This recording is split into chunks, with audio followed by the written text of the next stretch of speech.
नमस्कार साथियों, अगर आप एक सीनियर सिटीजन हैं या फिर आपकी एज 60 प्लस होने वाली है तो आज की इस वीडियो को ध्यान से देख लीजिएगा, क्योंकि साथियों आज मैं आपको बताने वाला हूं जिसका आप सभी को बेसब्री से इंतज़ार था, वो अब घड़ी आने वाली है। क्योंकि सरकार ने एक बार फिर से ये फैसला ले लिया है कि बहुत जल्द सीनियर सिटीजन कार्ड के रजिस्ट्रेशन फिर से शुरू होने वाले हैं। जी हाँ साथियों, 2019 के बाद से जब सीनियर सिटीजन कार्ड बंद हो गए थे, उसके बाद से ये कार्ड बनना बंद थे और बहुत से लोगों में ये परेशानी थी, लोग परेशान थे कि आखिर सीनियर सिटीजन कार्ड कब बनेंगे, कैसे बनेंगे, कहाँ बनेंगे। तो पूरी डिटेल, पूरी जानकारी आज आपको इस वीडियो में मिलेगी। कौन से डॉक्यूमेंट आपके पास होने चाहिए, कितनी फीस लगेगी, कौन बना सकता है, कौन नहीं बना सकता है, राज्यों में बनेंगे या कुछ केवल चुनिंदा राज्यों में बनेंगे, पूरी जानकारी आज आपको इस वीडियो में जानने को मिल जाएगी। तो वीडियो को आप लोग से हाथ जोड़कर रिक्वेस्ट है कि पूरा जरूर देख लीजिएगा, क्योंकि इसी में आज आपको पूरी संपूर्ण जानकारी मिलेगी। तो चलिए बिना किसी देरी के अपनी इस वीडियो को स्टार्ट करते हैं। क्यों, देखिए आप में से बहुत से लोग न्यू हो गए, यानी कि न्यू मतलब बहुत से ऐसे लोग हो जो अभी अभी जिन्होंने 60 साल में प्रवेश किया है, या फिर बहुत से ऐसे लोग होंगे जो 60 साल तो क्रॉस कर चुके हैं लेकिन उन्हें सीनियर सिटीजन कार्ड के बारे में कुछ पता नहीं है। इससे क्या क्या बेनिफिट होते हैं, कैसे बनता है, क्या लाभ आपको मिल सकता है, वो सभी चीज़ें पहले मैं आपको बता देता हूँ। तो देखिए, सीनियर सिटीजन कार्ड को हम लोग हिंदी में बोलते हैं वरिष्ठ नागरिक कार्ड। वरिष्ठ नागरिक वो व्यक्ति होता है, पुरुषों की बात करें अगर, तो आपकी एज 60 प्लस अगर हो गई है तो आप एक वरिष्ठ नागरिक की श्रेणी में आ गए हो। वहीं अगर आप एक महिला हो और आपकी एज 58 साल हो गई है तो आप एक वरिष्ठ नागरिक महिला बन चुकी हैं। अब जैसे ही आप वरिष्ठ नागरिक यानी कि सीनियर सिटीजन आप बन गए, वैसे ही सरकार की तरफ से कई सारे ऐसे फ़ायदे हैं, कई सारे ऐसे लाभ हैं जो आपको मिलना शुरू हो जाते हैं। नंबर 1 पर तो पेंशन है, उसमें से हमें लगता है कि आप में से कई लोग होंगे जिनको पेंशन तो मिल ही रही होगी, और भी बहुत सारे लाभ हैं जो मैं आज आपको इस वीडियो में बताऊंगा। तो साथियों, सबसे पहले आप लोग से हाथ जोड़कर रिक्वेस्ट है कि आप लोग जिस भी राज्य से, जिस भी स्टेट से इस वीडियो को देख रहे हैं, अपने राज्य का नाम कमेंट सेक्शन में ज़रूर बताएं, ताकि हो ना हो आप में से कई सारे ऐसे साथी हैं जिन्हें ये डाउट है कि आपके राज्य में ये कार्ड बन रहा है या नहीं, तो उसकी जानकारी मैं आपको दे पाऊंगा कमेंट सेक्शन में। तो चलिए आगे बढ़ते हैं। और एक चीज़ मैं आपको और बता दूं कि मैंने यहाँ पर सब कुछ पहले से नोट करके रखा हुआ है, ताकि छोटी सी भी चीज़ मेरे से मिस ना हो आप लोग को बताने में, क्योंकि कई बार ऐसा देखा गया है कि छोटी छोटी जानकारियाँ मिस हो जाती हैं, जिस वजह से आप लोग को काफ़ी परेशान होना पड़ता है। देखिए, यहाँ पर मैंने सब कुछ नोट करके रखा हुआ है। नंबर 1 पर जो पॉइंट आ जाता है वो ये है कि वरिष्ठ नागरिक कार्ड एक महत्वपूर्ण दस्तावेज होता है जिसे भारत के विभिन्न राज्यों में बनाया जाता है। जैसे ही आप इसकी जो एज लिमिट है वहाँ तक पहुँचते हो, उसके बाद ये कार्ड बनना शुरू हो जाते हैं। लेकिन 2020 से, जब से कोविड-19 आया था, तब से ये कार्ड बनना फिलहाल बंद थे।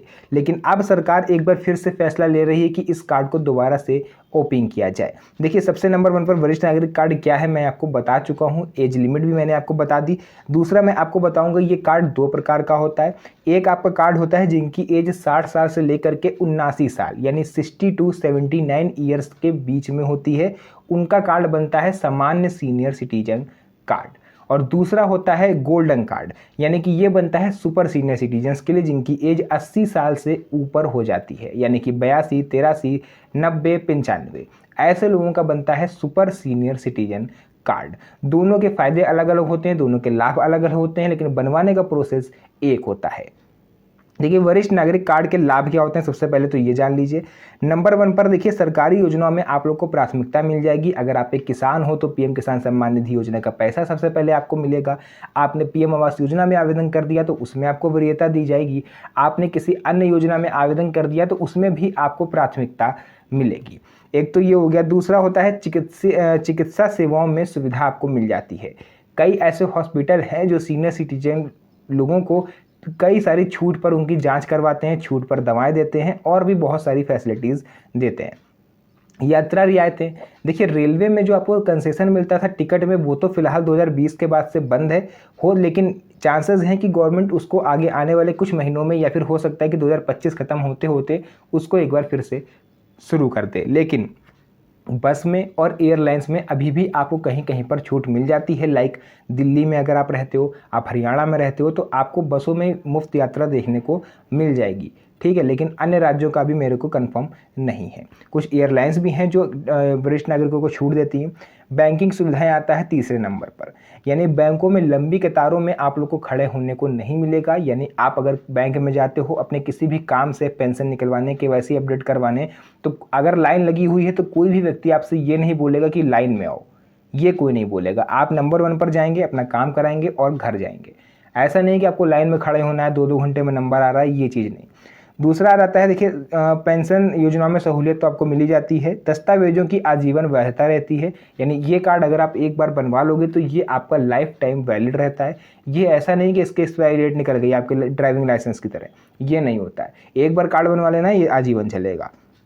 एलिजिबिलिटी में आपको बता देता हूँ इसकी पात्रता क्या होती है। तो पुरुषों की जो एज है वो 60 साल, महिलाओं की जो एज है वो 58 साल। दूसरी पात्रता ये है कि भारत का स्थायी नागरिक होना जरूरी है। तीसरा आ जाता है कि जिस राज्य में आप करंट टाइम में रह रहे हो इस टाइम, उसी राज्य से आवेदन करिएगा। ये मत करिएगा कि आपका गांव मान लीजिए बिहार में हो, आप यूपी में रह रहे हो तो यूपी से आपने आवेदन कर दिया, ठीक है। सॉरी, एक सेकंड, अगर आपका गांव बिहार में है और आप यूपी में रहे हो तो आपको यूपी से ही आवेदन करना है। ऐसा नहीं कि आप बिहार से आवेदन कर रहे हो, ठीक है, या फिर आप राजस्थान में रहते हो और दिल्ली में आपका गाँव है, तो ये चीज़ नहीं है। मतलब जहाँ पर आप प्रेजेंट टाइम में रह रहे हो वहीं से आवेदन करना है। उसके बाद वैध पहचान पत्र आपके पास होना चाहिए, like Aadhaar card, voter ID card, passport या फिर पैन कार्ड, ये सब आपके पास होने चाहिए, तो आप इसके लिए आवेदन कर सकते हो। जरूरी दस्तावेजों की बात करें, इसमें डॉक्यूमेंट कौन कौन से लगेंगे, तो देखिए आयु प्रमाण पत्र के रूप में आप किसको यूज़ कर सकते हो, अपने जन्म प्रमाण पत्र को यूज़ कर सकते हो, पासपोर्ट को यूज़ कर सकते हो, पैन कार्ड को यूज़ कर सकते हो, ट्रांसफ़र सर्टिफिकेट यानी जो स्कूल लिविंग सर्टिफिकेट होता है आप उसको यूज़ कर सकते हो, या फिर 10वीं कक्षा की मार्कशीट आप यूज़ कर सकते हो। उसके बाद आता है पहचान प्रमाण पत्र, यानी पहचान प्रमाण पत्र के रूप में आप किसको यूज़ करोगे, तो आधार कार्ड, वोटर ID कार्ड या आपका पासपोर्ट। तीसरा आ जाता है पता प्रमाण पत्र, इसमें आप अपना राशन कार्ड लगा सकते हो, बिजली का बिल, पानी का बिल, निवास प्रमाण पत्र, आधार कार्ड, ये सब आप यूज़ कर सकते हो। अब मैं आपको बता देता हूँ आवेदन की प्रक्रिया क्या है, कैसे आप इसे बनवा पाओगे। तो ऑनलाइन आवेदन प्रक्रिया, अपने राज्य की सरकारी वेबसाइट पर आपको जाना है, जो भी आपके राज्य की वेबसाइट हो। जैसे आप बिहार में रहते हो तो लिखोगे Bihar senior citizen card registration, UP में रहते हो तो UP senior citizen card registration. लेकिन मैं आपको अभी फिर से बता दूं कि आप इसको फिलहाल अगर आप बनवाना चाहते हो तो इसको ऑफलाइन आप बनवाओ, ऑनलाइन अभी ना बनवाइए, क्योंकि सरकार में कुछ जो वेबसाइट बना रही है उसमें कुछ थोड़ा टेक्निकल इशू है, तो आप ऑफलाइन बनवाना। लेकिन अगर आप ऑनलाइन बनवाना चाहते हो तो आप 1 महीने तक लगभग वेट आपको करना पड़ेगा। अक्टूबर या फिर सितंबर लास्ट से ये कार्ड बनने लगेंगे ऑनलाइन माध्यम से। तो जो भी डॉक्यूमेंट मैंने बताए उनको स्कैन करके आप अपलोड कर दीजिएगा, या फिर आप खुद से नहीं बनाइएगा तो आप किसी भी CSC सेंटर या जनसेवा केंद्र पर चले जाइएगा, वहाँ से वो आपका कार्ड 100 या 50 रुपये आपसे लेंगे, बना देंगे। और ये जो कार्ड है ये आपका 15 से 30 दिन में आता है। अगर आप ऑनलाइन बनवाओगे तो लगभग 15 दिन का या फिर 1 महीने का समय लगेगा इसको बन के आने में। अब मैं आपको बता देता हूँ ऑफलाइन आवेदन प्रक्रिया क्या है और किस कार्यालय से ये बनेगा। तो देखिए नंबर 1 पर तो 2-3 कार्यालय हैं जहाँ से आप इसे बनवा सकते हो। नज़दीकी तहसील कार्यालय से आप बनवा सकते हो, जो भी आपके तहसील का कार्यालय हो। जन सेवा केंद्र पर जाकर के भी आप ऑफलाइन भी आवेदन वहाँ से कर सकते हो। समाज कल्याण विभाग ऑफिस आप जा सकते हो। अगर आप गाँव में रहते हो तो ग्राम पंचायत कार्यालय जा सकते हो। शहर में हो तो नगर पालिका, नगर निगम कार्यालय भी जा सकते हो। कई सारे ऐसे ऑफलाइन इसके कार्यालय हैं जहाँ पर ये कार्ड बन जाता है। उसके बाद जो भी मैंने डॉक्यूमेंट बताए हैं वो सब लेके जाइएगा, फोटोकॉपी करा के फॉर्म वहाँ पर मांगिएगा जा करके सीनियर सिटीजन कार्ड का रजिस्ट्रेशन का, वो आपको फॉर्म मिल जाएगा। फॉर्म भर दीजिएगा, सभी डॉक्यूमेंट्स आपने पिनअप करके जमा कर दीजिएगा। तो एक बार जब आपका ये ऑफलाइन फॉर्म जमा हो जाएगा उसके बाद आपको वहाँ पर एक रजिस्ट्रेशन नंबर मिलेगा जिसे आपको अपने पास नोट कर लेना है, ताकि भविष्य में आप उसे ट्रैक कर पाओ कि आपका कार्ड कहाँ तक पहुँचा। साथियों एक चीज़ यहाँ पर मैं आपसे और कहूँगा कि अगर आप ऑनलाइन ये कार्ड बनवाते हो तो मैक्सिमम टाइम है 15 दिन, और अगर आप ऑफलाइन इस कार्ड को बनवाते हो तो मैक्सिमम 2 महीने का समय है। अगर आपको इससे ज़्यादा टाइम लग रहा है तो घर मत बैठे रहिए इंतजार में कि चलिए जब आएगा तब सही, 2 महीने, 3 महीने, 4 महीने बीत गए, तो ये भी रीज़न हो सकता है कि आपका कार्ड कैंसिल हो चुका हो। उसको जाके एक बार चेक जरूर करवाइएगा, बैठे मत रहिएगा, ठीक है। एक एक्सपेक्टेड टाइम है वो बीत जाने के बाद, उसमें जो 150 रुपये शुल्क लगता है वो आप दे दीजिएगा, वो आपका काम वहाँ पर बन जाएगा। तो मैंने ऑनलाइन और ऑफलाइन दोनों प्रोसेस आपको बताए, आप जिसमें ज़्यादा कंफर्टेबल हो आप उसको यूज़ कर सकते हो।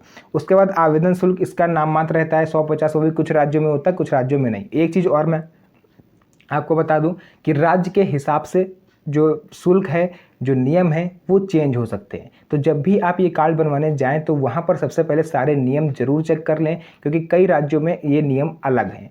उसके बाद मैंने आपको पूरी जानकारी बता दी जो भी मेरे से हो सकता था। गोल्डन कार्ड कैसे होता है, सुपर सीनियर सिटीजन कार्ड क्या होता है, मैंने पहले ही बताया था। सुपर सीनियर सिटीजन अगर आप हो, यानी कि 80 प्लस अगर आपकी एज हो गई हो और आपके पास गोल्डन कार्ड है, तो सरकार जो भी जांचें करवाती है वो आपकी फ्री ऑफ कॉस्ट होती है। यानी आप अपना रूटीन चेकअप कराने जा रहे हो तो वो गवर्नमेंट फ्री ऑफ कॉस्ट करवाती है। इसके अलावा और भी कई सारे ऐसे बेनिफिट हैं जो सुपर सीनियर सिटीजन्स को और नॉर्मल सीनियर सिटीजन्स को एक साथ एक जैसे मिलते हैं। तो साथियों, जो भी चीज़ें थी मैंने आपको पूरा बता दिया है। वीडियो पसंद आई तो वीडियो को लाइक करके चैनल को सब्सक्राइब जरूर कर लीजिएगा, क्योंकि इस तरह की वीडियोज़ आपको यहाँ मिलती रहती है। तो मिलेंगे आप सभी से नेक्स्ट वीडियो में एक और अच्छी इंटरेस्टिंग मज़ेदार वीडियो के साथ। तब तक के लिए धन्यवाद। जय हिंद।